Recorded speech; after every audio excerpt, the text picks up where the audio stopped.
चलिए आपको खबरें दिखाते हैं सुपरफास्ट अंदाज में।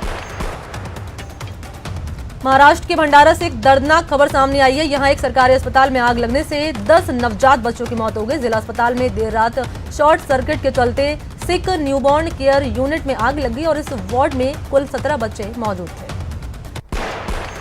भंडारा की घटना पर पीएम मोदी ने दुख जताया और ट्वीट कर लिखा कि भंडारा में दिल दहला देने वाली घटना, जहां हमने अनमोल बच्चों को खो दिया। मेरी संवेदना सभी शोकाकुल परिवारों के साथ है। गृह मंत्री अमित शाह ने भी भंडारा में हुए हादसे पर दुख जताया और ट्वीट कर लिखा कि भंडारा जिला अस्पताल में हुए आगजनी की घटना बेहद दुर्भाग्यपूर्ण है। मैं शब्दों से परे जाकर दुखी हूं। शोक संतप्त परिवारों के साथ मेरी संवेदनाएं। रक्षा मंत्री राजनाथ सिंह ने भी हादसे पर गहरा शोक जताया और ट्वीट करके लिखा कि ईश्वर पीड़ित परिवार को ये दुख सहने की क्षमता प्रदान करे। लोकसभा अध्यक्ष ओम बिरला ने हादसे पर गहरा दुख जताया है। उन्होंने ट्वीट कर लिखा कि भंडारा के जिला अस्पताल में आग से कई बच्चों की मृत्यु की हृदय विदारक खबर से मन बेहद दुखी है। ईश्वर दिवंगत आत्माओं को अपने चरणों में स्थान दे। कांग्रेस के पूर्व अध्यक्ष राहुल गांधी ने भंडारा हादसे को लेकर दुखद बताया है और ट्वीट करके लिखा कि मेरी संवेदना बच्चों के परिवारों के प्रति है जिन्होंने अपनों को खोया है। फिल्म अभिनेता रितेश देशमुख ने भी भंडारे हादसे पर दुख जताया। उन्होंने अपने ट्वीट में लिखा कि ये बहुत ही दुर्भाग्यपूर्ण और दिल दहला देने वाली घटना है। इस हादसे के जिम्मेदार लोगों पर कड़ी कार्रवाई होनी चाहिए। पीएम मोदी ने वीसी के जरिए प्रवासी भारतीय दिवस सम्मेलन की शुरुआत की और मौके पर उन्होंने कहा कि दुनिया भर से साथियों ने भारत को जानिए ट्वीट कंपटीशन में हिस्सा लिया है। ये बताता है कि भारत से जुड़ाव बढ़ रहा है।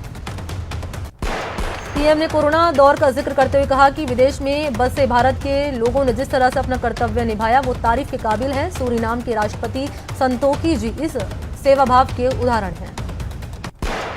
मेक इन इंडिया प्रोग्राम का जिक्र करते हुए मोदी ने कहा कि करोड़ों भारतीयों के परिश्रम से जो प्रोडक्ट्स भारत में बनेंगे वो सोल्यूशन भारत में तैयार होंगे और उनसे पूरी दुनिया को लाभ होगा।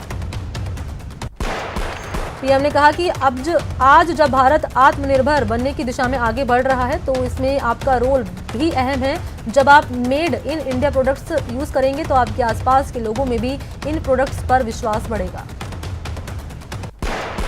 प्रधानमंत्री नरेंद्र मोदी सभी राज्यों के मुख्यमंत्रियों के साथ सोमवार को बैठक करेंगे। शाम 4 बजे होने वाली इस बैठक में कोरोना वैक्सीनेशन को लेकर चर्चा होगी।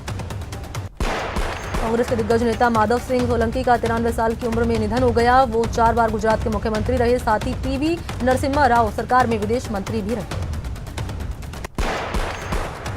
बीजेपी के राष्ट्रीय अध्यक्ष जेपी नड्डा आज से पश्चिम बंगाल के पूर्वी वर्धमान जिले से पार्टी के एक मुट्ठी चावल अभियान की शुरुआत करेंगे। इसके बाद वो एक किसान परिवार के घर लंच करेंगे। तो बड़ी खबर जयपुर से सामने आ रही है। बता दें आपको, प्रदेश बीजेपी में गुटबाजी का मामला सामने आया है। प्रदेश अध्यक्ष सतीश पूनिया ने बयान दिया है। कहा कि पार्टी के लिए ये कोई गंभीर मसला नहीं है, केवल सोशल मीडिया पर ये बातें चल रही हैं। तो बयान दिया है सतीश पूनिया ने। तो बड़ी खबर जयपुर से बता रहे हैं, प्रदेश बीजेपी में गुटबाजी का मामला सामने आया और इस गुटबाजी के मामले पर प्रदेश अध्यक्ष सतीश पूनिया ने बयान दिया। कहा कि पार्टी के लिए कोई गंभीर मसला नहीं है और केवल सोशल मीडिया पर ये गुटबाजी की बातें चल रही हैं।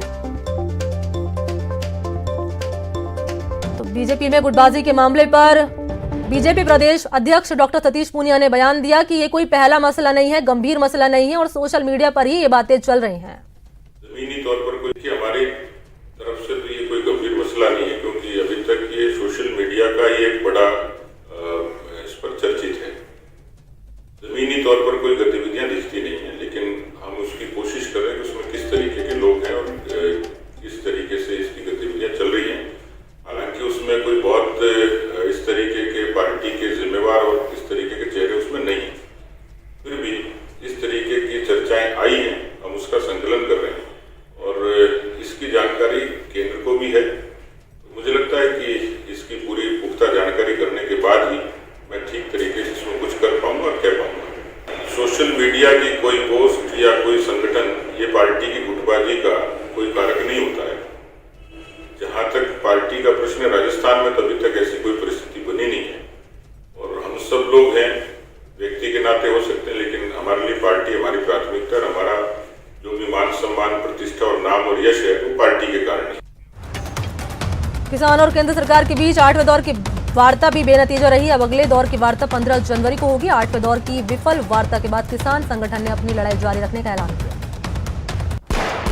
बैठक के बाद केंद्रीय कृषि मंत्री नरेंद्र सिंह तोमर ने कहा कि तीनों कानून पर बैठक में चर्चा हुई, लेकिन कोई फैसला नहीं हुआ। अगली चर्चा में समाधान की उम्मीद है।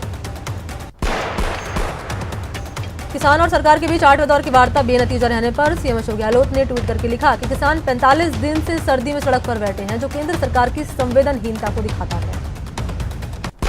अपने ट्वीट में सीएम अशोक गहलोत ने लिखा कि मुझे उम्मीद है कि सुप्रीम कोर्ट जल्द इस मामले की सुनवाई कर निर्णय करेगा, जिससे किसानों के साथ न्याय हो सके।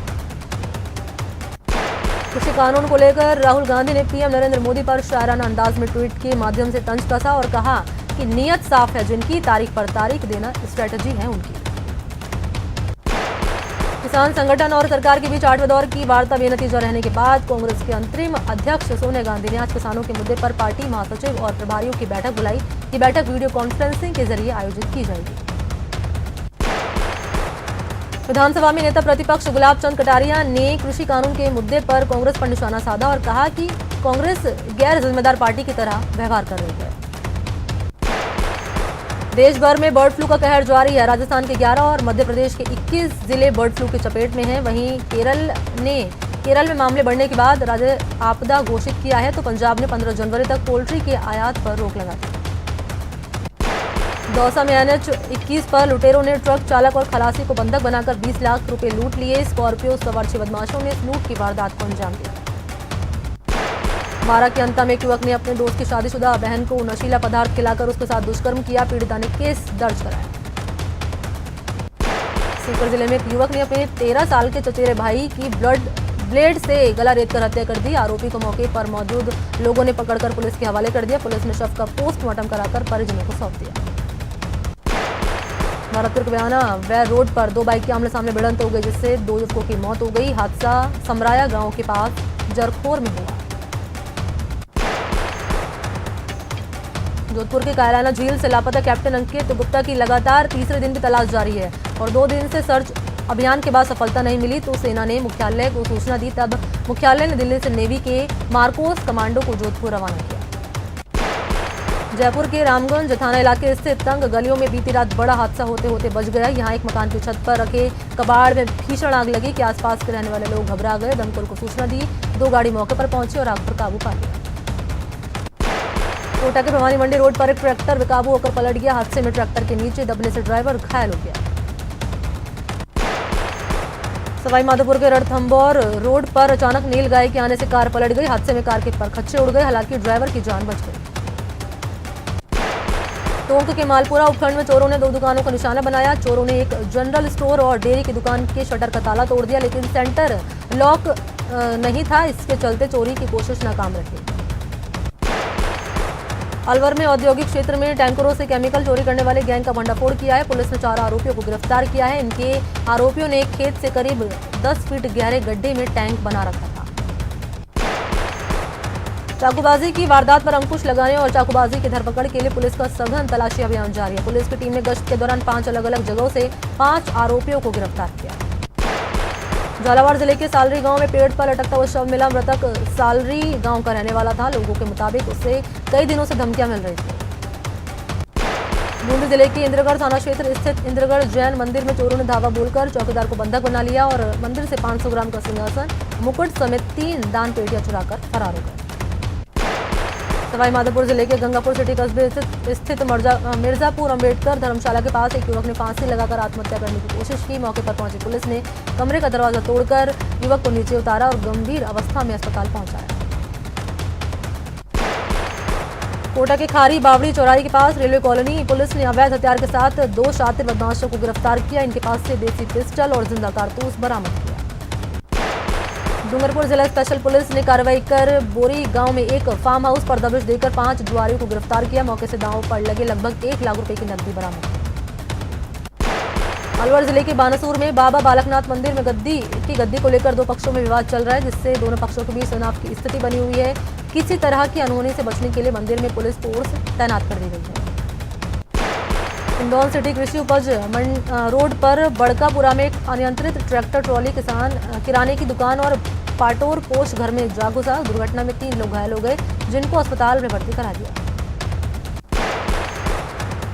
कोटा की महावीर नगर थाना पुलिस ने 2 शातिर मोबाइल चोरों को गिरफ्तार किया। टीम ने आरोपी के कब्जे से 17 मोबाइल बरामद किए और पुलिस अब पूरे मामले की जांच कर रही है। कोटा में अपने ही भाई की हत्या करने के मामले में पुलिस ने आरोपियों को कड़ी सुरक्षा के बीच कोर्ट में पेश किया। गुरुवार को कोटा ग्रामीण एसपी शरद चौधरी ने हत्या का खुलासा किया था। अलवर के राजीव गांधी सामान्य अस्पताल की मोर्चरी में अब ज्यादा शवों को सुरक्षित रखा जा सकेगा। शहर विधायक संजय शर्मा ने विधायक कोष से अस्पताल में 2 डीप फ्रीज को मंजूरी दी और नए डीप फ्रीजर से अस्पताल में शवों को 8 से ज्यादा यहां पर शव रखे जा सकेंगे। धौलपुर जिले में सामाजिक न्याय एवं अधिकारिता विभाग और भारतीय कृत्रिम अंग निर्माण निगम सहायक उत्पादन केंद्र मोहाली की तरफ से ट्राईसाइकिल वितरित की गई। सांसद डॉक्टर मनोज राजौरिया ने दिव्यांगजनों को ट्राईसाइकिल भेंट की। श्रीगंगानगर में डिप्लोमा इन एलिमेंट्री एजुकेशन के द्वितीय वर्ष की परीक्षा जिला मुख्यालय के 6 परीक्षा केंद्रों पर हुई। जिला मुख्यालय की मटका चौक स्कूल, मल्टीपर्पज स्कूल समेत 6 परीक्षा केंद्रों पर यह परीक्षा आयोजित की गई। करौली के सपोर्टरा के बुकना गांव में निवासी हंसराज मीणा ने एसपी को ज्ञापन दिया, जिसमें उन्होंने धादरेन गांव निवासी 2 लोगों पर कूट रचित दस्तावेजों के माध्यम से 56 लाख रुपए धोखाधड़ी करने के आरोप लगाए। अलवर जिले के रामगढ़ विधायक सफिया खान ने सीएचसी का औचक निरीक्षण किया। विधायक साफिया जुबेर ने बताया कि कोरोना वैक्सीन का ड्रम ट्रायल चल रहा है, इसलिए रामगढ़ सीएचसी का औचक निरीक्षण किया गया।